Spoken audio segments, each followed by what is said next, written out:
Aux morts.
Monsieur le député, Madame la conseillère départementale, Mesdames et Messieurs les élus, Messieurs les représentants de la gendarmerie nationale, de la police municipale, les sapeurs-pompiers de Barentin, Monsieur le président de l'UNC Barentin, Jean-Pierre Brault, Monsieur le président des SSTM-CPG, Monsieur Claude Bolge, Monsieur les représentants du Souvenir français, Monsieur Villefeu Olivier Caron, Messieurs les porte-drapeaux, l'harmonie municipale, toujours fidèle, qui rehausse nos cérémonies patrimoniales et commémoratives. Et je voudrais signaler la présence parmi nous, pour cette cérémonie, de jeunes du service national universel. Il y a ici Sullivan, Morgane, Inès, Lucas, Antoine, Enzo et Timothée. Ce sont des jeunes de Barentin.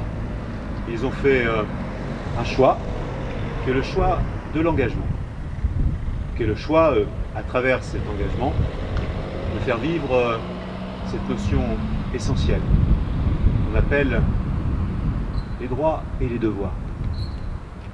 Et cet engagement fait écho à cette cérémonie qui nous réunit tous aujourd'hui. Nous sommes en effet réunis pour fêter la libération de notre ville et à travers elle, plus largement, la libération de notre pays. Depuis plusieurs jours maintenant, dans plusieurs communes des alentours, plus largement dans la vallée de la Seine, des élus, des responsables d'associations, des habitants se réunissent devant les monuments aux morts pour honorer la mémoire de celles et ceux qui ont combattu pour obtenir ces libérations. Pourquoi toutes ces cérémonies ne se passent pas le même jour? Tout simplement parce que la bataille de Normandie, consécutive au débarquement du 6 juin 1944, a été une bataille rude, longue, amenant son lot de morts, de blessés, de souffrances. Et plus largement, il a fallu attendre encore plusieurs mois pour que la victoire soit définitive. Lorsque nous nous réunissons ainsi devant le monument aux morts, nous faisons vivre le devoir de mémoire. Nous jouons notre rôle essentiel, qui est celui non seulement de rendre hommage, de porter reconnaissance aux anciens combattants, aux résistants, à celles et ceux qui, à divers titres, ont contribué largement à la libération du pays, mais nous jouons aussi ce rôle de transmission en direction de la jeunesse. Parce que le risque est grand. si nous ne faisons pas cela, que ces souvenirs s'effacent avec le temps, que les jeunes générations et ceux qui viendront demain perdent finalement la signification de ce que représente pour notre pays la libération. Sachez-le, il y a eu, pendant ces années terribles, avant même la libération, de la souffrance, des pertes, et notamment des pertes qui venaient porter des coups de butoir aux valeurs mêmes de notre République. Car si des hommes et des femmes, très tôt, dès même l'appel du 18 juin, se sont levés, ont refusé l'occupation, ont refusé d'être sous le joug du nazisme, c'est bien parce qu'ils avaient, au fond d'eux-mêmes, ces valeurs de la République. Ils avaient inscrit dans leur cœur ce triptyque de notre devise républicaine: liberté, égalité, fraternité. Ils avaient en eux-mêmes l'envie non seulement de défendre le territoire national, non seulement de résister au joug du nazisme, mais à travers leur engagement, à travers leur participation au combat, aux actes de résistance, l'envie d'être debout, de faire vivre la République, de refuser celles et ceux qui avaient abdiqué, qui avaient refusé tout simplement que notre pays continue à porter haut ces valeurs qui sont essentielles et qui irriguent aujourd'hui encore notre pays. Et c'est vrai que tous, nous devons avoir en mémoire les actes de bravoure, bien évidemment, mais aussi regarder les actes de lâcheté et comment ces actes de lâcheté ont pu être possibles. C'est bien parce que parfois ces valeurs se sont effacées, c'est bien parce que face au courage, malheureusement, parfois il y a la lâcheté. Et il faut comprendre tout ce qui a amené aussi à porter au pouvoir des idées qui sont celles de la xénophobie, du racisme, du refus de l'autre dans son altérité et dans sa différence. Ici à Barentin, à chaque manifestation commémorative, nous nous rendons, au moment de commencer ces cérémonies, devant ce buste du Père Bunel, du Père Jacques. Nous le faisons parce que cet homme est ce qu'on appelle un juste pour la nation. Depuis les années 60, sont reconnus ainsi, à travers le pays et même à travers le monde, des hommes et des femmes qui, par leurs actes et notamment en protégeant des jeunes enfants juifs, en recueillant des familles juives, ont donné à leur acte la coloration du courage. Et le Père Bunel fait partie de cela. Il est profondément attaché à notre commune. On lui doit la présence depuis des années et des années des scouts ici à Barentin. Il a par son éducation, par ses valeurs, par l'animation qu'il a eue auprès de jeunes, su inculquer des valeurs qui nous sont aujourd'hui essentielles. J'étais il y a quelques mois de cela à l'inauguration du mémorial qui lui est dédié, à côté de Fontainebleau.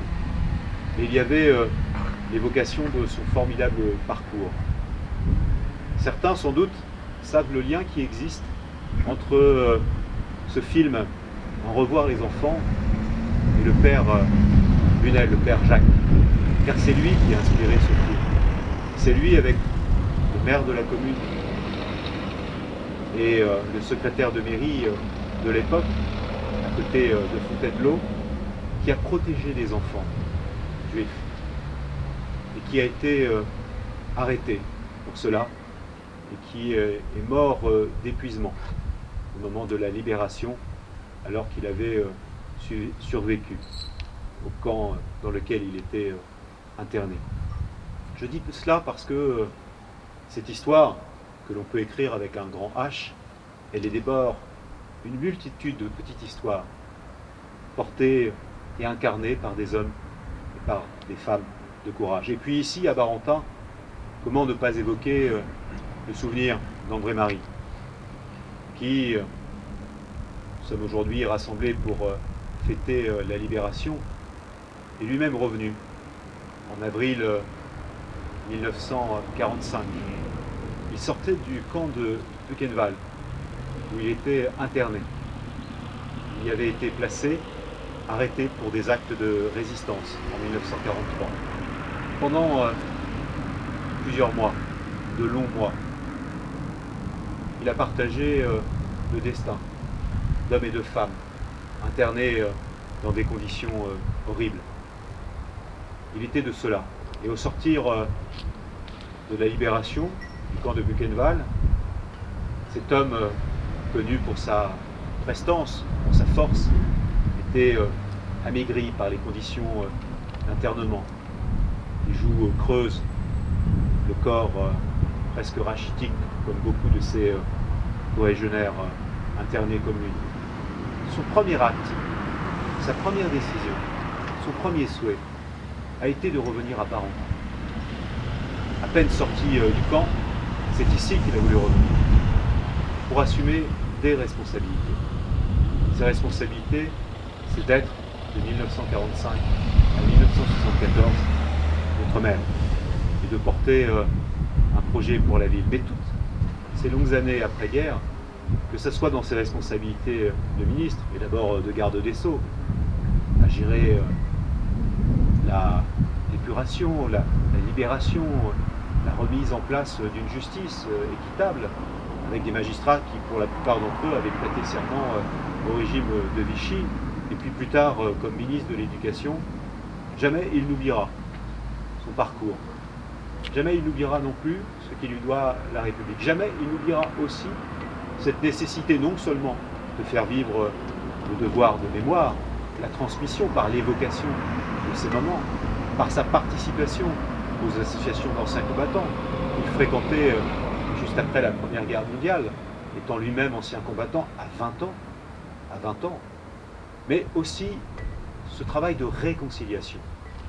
Il est le premier promoteur, artisan, du jumelage que nous avons aujourd'hui avec Warendorf.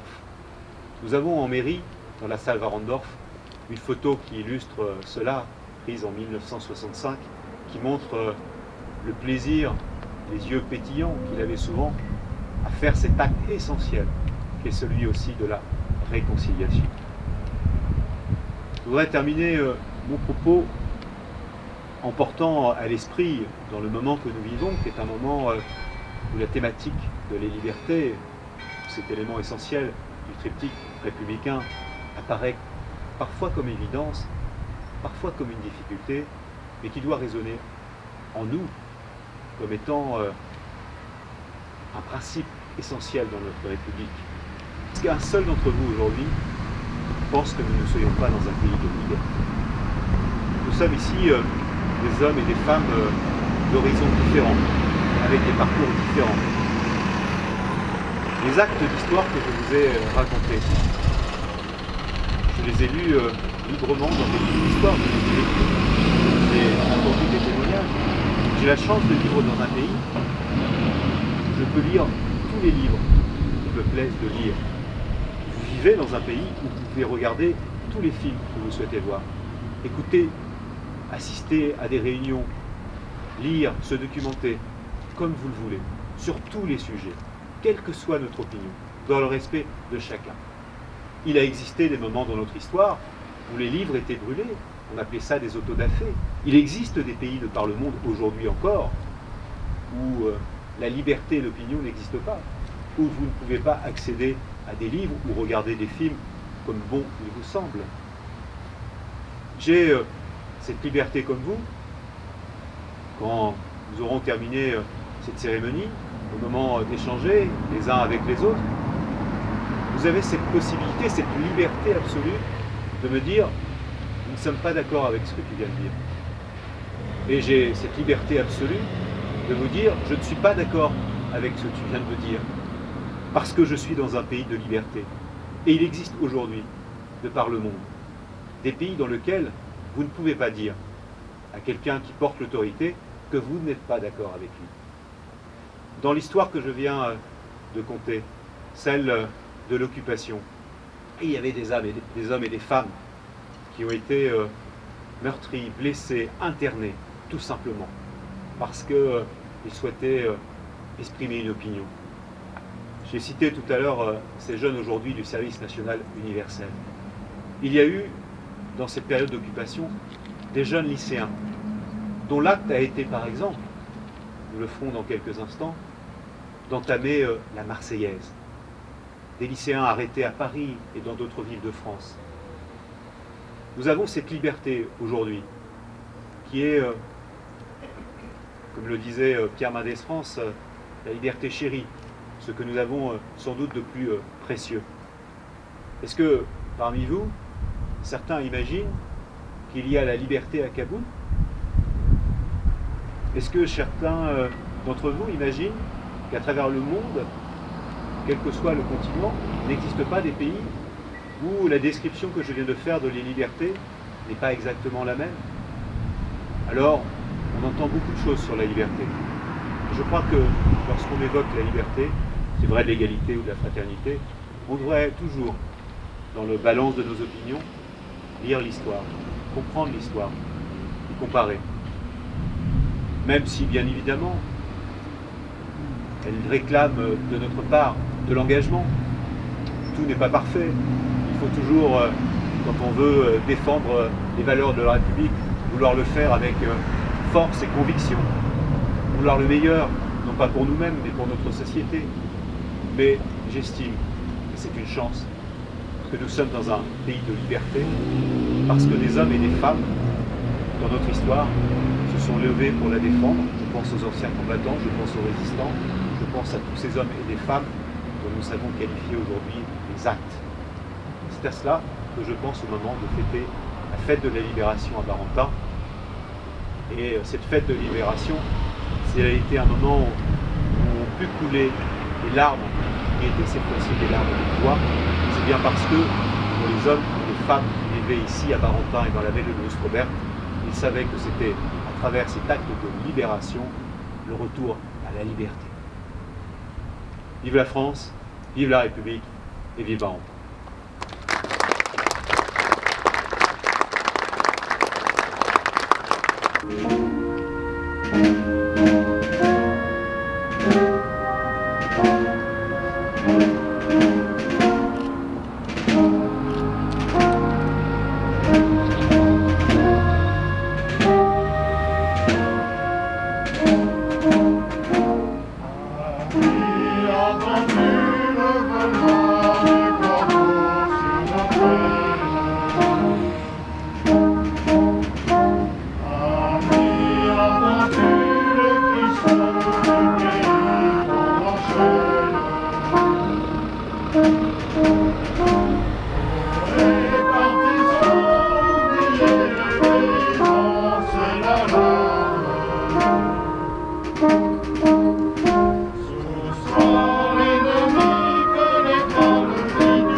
La cérémonie est maintenant terminée. Nous vous remercions de votre participation.